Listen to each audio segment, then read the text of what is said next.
Teofimo Lopez versus Sandor Martin. As you guys can tell by the title of the video, the WBC, the World Boxing Council, has ordered this fight.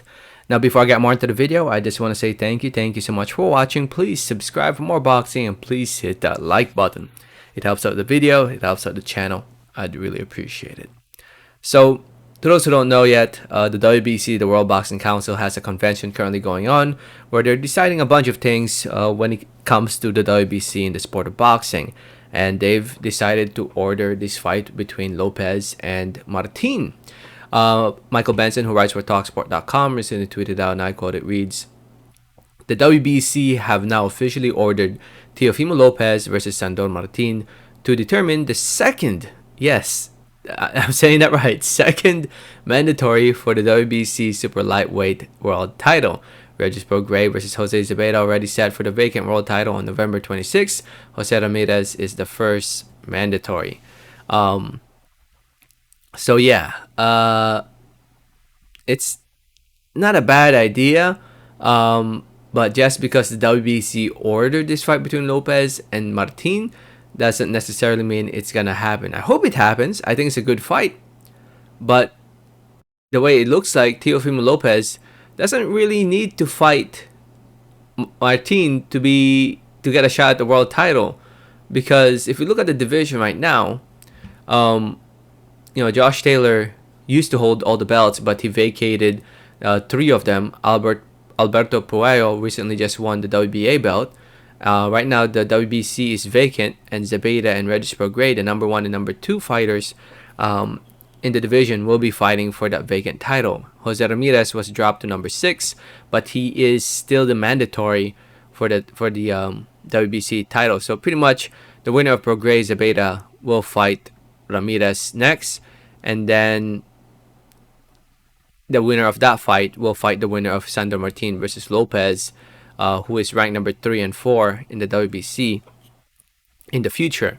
So yeah, right now, the way I look at it, I don't think Top Rank is interested in making this fight between Lopez and Martin. Martin is with Matchroom and The Zone. Lopez is with Top Rank and ESPN.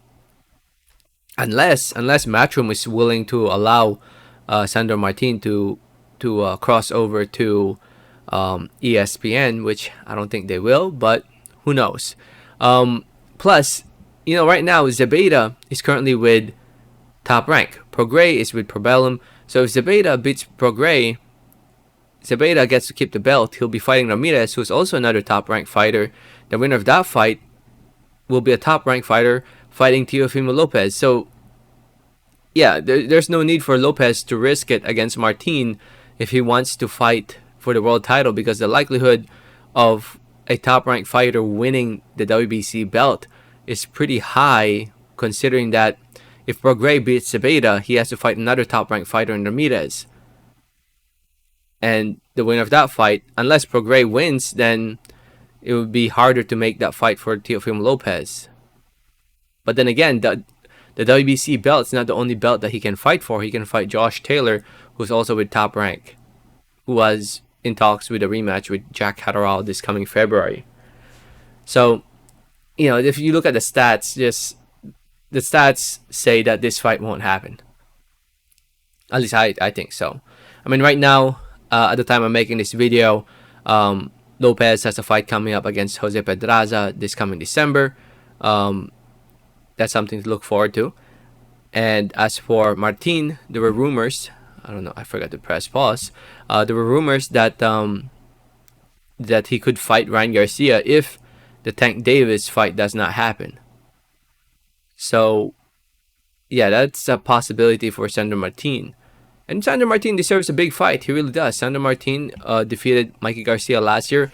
One of the biggest, if not the upset of the year for 2021. He deserves a big fight after that. And hopefully Matchroom can deliver and find a big fight for him. So anyway, we'll see what happens. Let me know what you guys think. Let me know your thoughts. Thanks for listening and watching. And like always, have a great day. Alright, thanks.